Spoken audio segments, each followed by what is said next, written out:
ہمارے چینل میں خوش آمدید۔ تو چلیے شروع کرتے ہیں آج کی کہانی۔ ماں کا آخری وقت قریب تھا، وہ مرنے والی تھی، وہ اپنی آخری سانسیں لے رہی تھی۔ آخر وہ بھی بیماری سے کتنا لڑتی۔ 3 سال تو ہو گئے تھے اس کو اس کینسر نامی بلا سے لڑتے ہوئے، اور اب تو ڈاکٹروں نے بھی کہہ دیا تھا کہ تمہاری ماں اب لا علاج ہے، اس کو گھر لے جاؤ، یہ کسی بھی لمحے اپنی جان کی بازی ہار سکتی ہے۔ میں اماں کے سرہانے بیٹھی یہی سوچ رہی تھی کہ اماں کے جانے کے بعد میرا کیا ہوگا۔ میرا کوئی اور بہن بھائی یا باپ بھی سر پر نہیں تھا جس کا مجھے آسرا ہوتا۔ یہ معاشرہ تو اماں کے مرتے ہی مجھے نگل جاتا۔ کیسے جیوں گی میں اماں کے بغیر؟ میں انہی سوچوں میں گم تھی کہ اماں نے اشارے سے پانی مانگا۔ میں اندر ہی اندر ڈر گئی کہ بس اب تو اماں مرنے لگی ہے۔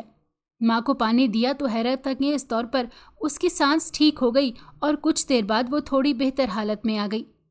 اماں میرا ہاتھ پکڑ کر کہنے لگی کہ تو فکر مت کر، میں مرنے سے پہلے تیرا کچھ نہ کچھ تو انتظام ضرور کروں گی۔ میں تجھے یہاں اس دنیا میں اکیلے چھوڑ کر نہیں جاؤں گی۔ اماں کی باتوں پر میں ہنستی۔ میں ہنسنے کے علاوہ اور کر بھی کیا سکتی تھی؟ میں اگر لڑکی ہوتی تو اماں میری شادی کرا دیتی اور میں اپنے شوہر کے ساتھ ہنسی خوشی زندگی بسر کرتی۔ لڑکا ہوتی تو وہ میرے لیے دلہن لے آتی اور اسے بھی تسلی ہو جاتی کہ میرے بیٹے کے ساتھ اب ایک شریک سفر ہے اور وہ اکیلا نہیں ہے۔ مگر میں تو ایک خواجہ سرا تھی، ایک نامکمل اور ادھورا وجود۔ بھلا میری زندگی میں اب کیا خوشی آنی تھی؟ مجھے کس کا سہارا ملنا تھا؟ ماں مجھے کہنے لگی کہ میں نے کہا نا کہ تم فکر مت کرو، میں مرنے سے پہلے تمہارا کوئی نہ کوئی بندوبست کر کے جاؤں گی۔ میں چپ کر گئی۔ میں اب اپنی ماں کو کیا سمجھاتی؟ اس بیچاری کے تو آخری دن چل رہے تھے اور ایسے میں اس بحث کرنا ٹھیک نہیں ہوتا۔ شام کو میں کھانا بنا رہی تھی جب گلی میں فقیر کی آواز سنائی دی۔ وہ روزانہ اسی وقت پر مانگنے آتا تھا۔ اماں نے مجھے آواز دی اور کہنے لگی کہ جاؤ اس فقیر کو اندر بلا کر لاؤ۔ میں حیران ہوئی کہ اماں کو بھلا فقیر سے کیا کام ہے؟ آج سے پہلے تو اس نے کبھی اس فقیر کو گھر کے اندر نہیں بلایا۔ خیر، میں نے اماں کے حکم کی تعمیل کی اور اس فقیر کو اماں کے کمرے میں بھیج دیا۔ مجھے لگا کہ شاید اماں اپنے لیے اس سے دعا کروانا چاہتی ہے، اسی لیے میں ان دونوں کو باتیں کرتا چھوڑ کر دوبارہ کچن میں آ گئی۔ کچھ دیر کے بعد وہ فقیر کمرے سے نکلا تو بڑا خوش دکھائی دے رہا تھا۔ مجھے دیکھ کر مسکراتے ہوئے چلا گیا اور میں حیران رہ گئی کہ اسے کیا ہو گیا۔ اماں کے لیے کھانا لے کر گئی تو وہ کہنے لگی کہ میں کھانا بعد میں کھاؤں گی، پہلے میں تجھے خوشخبری سنانا چاہتی ہوں۔ خوشخبری کا لفظ سن کر میں چونک گئی۔ اماں نے کہا کہ میں نے تیرے لیے بہت اچھا سوچا ہے، میرے مرنے کے بعد اب تم اکیلی نہیں ہوگی۔ میں نے پوچھا کہ ماں یہ تم کس طرح کی بہکی بہکی باتیں کر رہی ہو، کھانا کھاؤ۔ مگر اماں نے مجھے جھڑک دیا اور کہنے لگی کہ مرنا تو حقیقت ہے اور میرے پاس تو زیادہ وقت بھی نہیں، اس لیے میں نے کل اس فقیر کے ساتھ تمہارا نکاح طے کر دیا ہے۔ یہ سن کر تو میرے پیروں تلے سے زمین ہی نکل گئی کہ یہ اماں نے کیسی بات کر دی؟ شادی، وہ بھی میری؟ اور وہ فقیر مان بھی گیا تھا؟ تبھی تو وہ اتنا خوش کمرے سے نکلا تھا کہ جیسے اسے دنیا جہان کی دولت ہی مل گئی ہو۔ میں نے چونک کر پوچھا کہ اماں کیا تم اس سے میری حقیقت بتا دی ہے کہ میں کون ہوں؟ تو اماں کہنے لگی نہیں، میں نے اسے یہ نہیں بتایا اور اسے بتانے کی ضرورت بھی کیا ہے؟ وہ تو بوڑھا ہے، اسے ایک جوان جہاں لڑکی کا ساتھ ہی مل جائے جو اس کے لیے 2 وقت کی روٹی بنا سکے تو اس کے لیے یہ بھی غنیمت ہے۔ تم بھی اسے کچھ مت بتانا۔ میرا دل نہیں مان رہا تھا، مجھے لگ رہا تھا کہ یہ کچھ غلط ہو رہا ہے، لیکن اماں بھی اپنی جگہ ٹھیک تھی۔ اس کے مرنے کے بعد تو دنیا والے مجھے نہیں چھوڑتے، وہ مجھے کہتے کہ تم اکیلی لڑکی ہو، تم شادی کر لو، کیونکہ وہ میری حقیقت سے لا علم تھے۔ اماں نے ساری زندگی کسی کو خبر نہیں ہونے دی کہ میں اصل میں کون ہوں، اور اگر میں شادی کے لیے منع کرتی تو لوگ مجھے جینے نہیں دیتے اور مجھ پر طرح طرح کے الزام لگاتے، مجھے بد کردار ثابت کرتے۔ اسی لیے میرے خیال سے اماں جو کر رہی تھیں وہ ٹھیک ہی تھا۔ اماں بتاتی تھیں کہ میں جب پیدا ہوئی تو میں نہ لڑکا تھی اور نہ ہی لڑکی، لیکن انہوں نے دوسری عورتوں کی طرح شور مچانے کی بجائے عقل مندی کا مظاہرہ کیا اور صرف اپنے شوہر کو ہی بتایا۔ ڈاکٹر کے مشورے کے مطابق اماں نے سب کو یہ بتایا کہ اس کے گھر بیٹی پیدا ہوئی ہے۔ میرا باپ مجھے قبول کرنے پر تیار نہیں تھا، وہ بھی روایتی مردوں جیسا ہی نکلا کہ اگر دنیا کو پتہ چل گیا تو اس کی بہت بے عزتی ہوگی۔ اسی لیے اس نے اماں کو کہا کہ اس کو وہیں چھوڑو جہاں اس جیسے لوگ رہتے ہیں۔ مگر میری ماں نہ مانی، وہ مجھے چھوڑنے کو تیار نہیں تھی، تو میرے باپ نے ہم دونوں کو چھوڑنے کا فیصلہ کر لیا۔